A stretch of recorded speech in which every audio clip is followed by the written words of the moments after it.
안녕하세요. 그림빌 가족 여러분. 오늘 수요일 아침.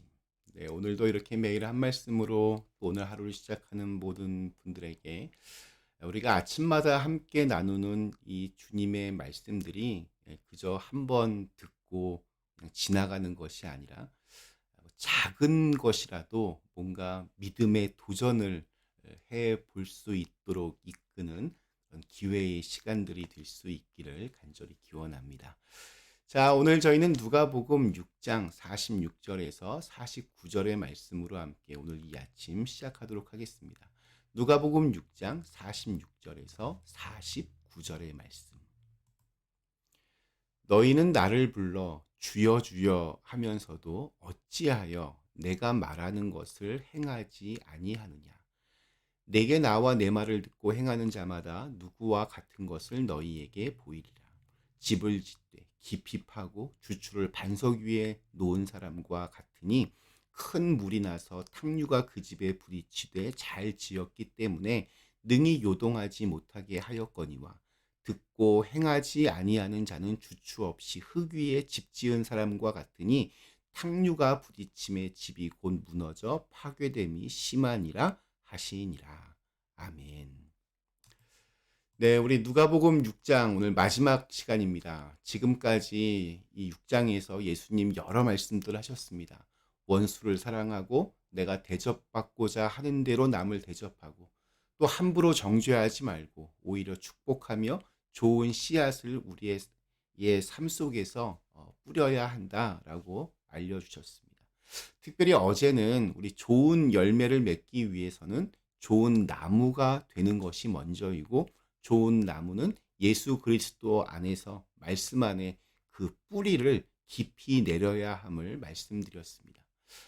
이것은 내 삶의 자리에서 주님의 말씀대로 실제로 그렇게 살아내는 것이 관건입니다. 오늘 46절 말씀이 이렇게 시작합니다. 너희는 나를 불러 주여 주여 하면서도 어찌하여 내가 말하는 것을 행하지 아니하느냐. 이 말씀이 꼭 이제는 좀 알만할 때가 되었는데, 이젠 좀 믿을 때가 됐는데, 이제는 행동할 때가 되었는데, 아직도 여전히 아무것도 하지 않는 우리를 향해서 하시는 말씀처럼 그렇게 들립니다. 제가 가끔 말씀드리지만 믿지 않는 사람들이 바라보는 우리 기독교인에 대한 가장 비판적인 모습은 위선이라고 하는 단어로 요약할 수 있습니다. 위선은 겉과 속이 다른 것입니다. 예전에 어떤 드라마에서 겉으로는 교회에도 아주 열심히 나가고 누구보다 자상해 보이던 아버지가 나옵니다. 그런데 가족 모임이 있는 날 심지어 목사님까지 모시고 식사를 하는 자리에서 딸이 아버지에게 소리를 지릅니다. 자기는 어릴 때부터 기도했던 것이 자다가 아침이 되면 아빠만 빼고 다른 가족들 모두 다 죽어 있었으면 좋겠다고. 아빠 빼고 다 함께 천국에서 있고 싶다고. 그렇게 아버지에게 절규하며 외칩니다. 왜냐하면 그 아버지는 겉으로는 자상하고 신실해 보였지만 사실은 집에서 가정폭력을 일삼았던 사람이었기 때문입니다. 결국 잔치자리는 걷잡을 수 없는 파국으로 치달았습니다. 조금은 그 내용들이 대사들이 극단적이어서 마음이 좀 불편했지만 사실 이와 비슷한 모습들이 우리 주위에도 분명히 실제하기 때문에 이렇게 뭐 반박할 수가 없었습니다. 믿음의 힘이 분명히 있습니다. 근데 이 믿음의 힘은 뭐 겉으로 드러나는 모습들, 뭐 예를 들어 교회로 따지면 뭐 교회의 숫자가 얼마나 되는지, 성도의 수가 얼마나 되는지, 교회의 영향력이 얼마나 대단한지 이런 것으로 나타나지 않습니다. 교회가 부흥하던 시기에 사람들은 예수 믿는 사람들을 경이로운 눈빛으로 바라봤습니다. 자기와는 전혀 다른 곳을 바라보며 살아갑니다. 자기와는 다른 이렇게 인간적인 품위와 담대함이 보입니다. 가난해도 기죽지 않고 부자여도 겸손합니다. 그래서 자기는 교회에 안 가도 자녀들은 교회에 보내는 사람들이 많았습니다.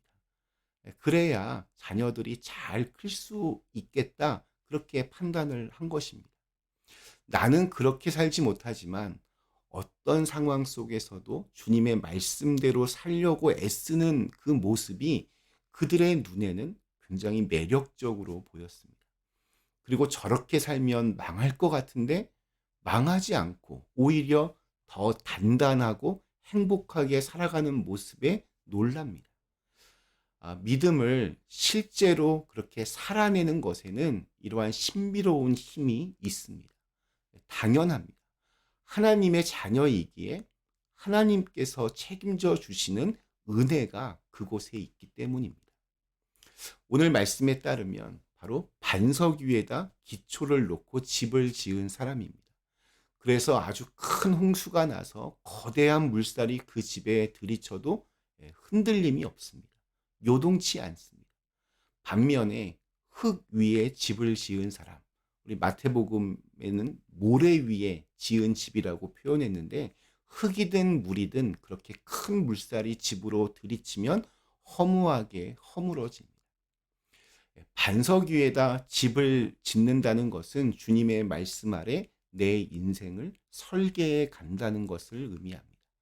내 욕심, 내 소원이 중심에 있는 것이 아니라 이것이 과연 주님께서 원하시는 일인가? 이것이 주님께서 기뻐하실 일인가? 말씀 안에서 묵상하며 그렇게 결정하는 겁니다. 그리고 그렇게 주님의 말씀대로 따르며 살 때 얻어지는 결과가 바로 흔들림 없는 인생입니다. 반대로 흙 위에 집을 지으면 조그만 외부 충격에도 흔들리고 누군가의 말에 그냥 쓰러지고 작은 문제에도 넘어집니다. 우리는 가끔 예수 믿는다는 것을 오해합니다. 예수 믿으면 저절로 그냥 모든 문제가 해결된다라고 생각합니다. 예수님이 마치 그 도깨비 방망이 든 도깨비처럼 모든 문제를 순식간에 정리하신다고 생각합니다. 그러나 오늘 읽은 말씀은 좀 다릅니다. 믿음이란 우리가 반석 위에 집을 짓는 것이라고 합니다. 그래야 우리가 단단해져서 외부의 충격을 이겨낼 수 있다라고 말씀합니다. 이것을 훗날 바울이 빌립보서에서 너무나 유명한 문장으로 이렇게 고백을 합니다. 나는 비천에 처할 줄도 알고 풍부에 처할 줄도 알아 모든 일 곧 배부름과 배고픔과 풍부와 궁핍에도 처할 줄 아는 일체의 비결을 배웠노라. 내게 능력 주시는 자 안에서 내가 모든 것을 할 수 있느니라. 내가 어떤 상황을 만나든지 나와 함께 하시는 예수님 때문에 내가 모든 것을 할 수 있다는 그런 충만한 자존감을 지니며 살아갈 수 있습니다. 높은 산이나 거친 들이나 초막이나 궁궐이나 내 주 예수 모신 곳이 그 어디나 하늘나라 고백하며 찬양하며 살 수 있습니다. 내 안에 주님을 향한 분명한 믿음이 있어야만 이 고백이 살아있는 나의 간증이 될 수 있습니다.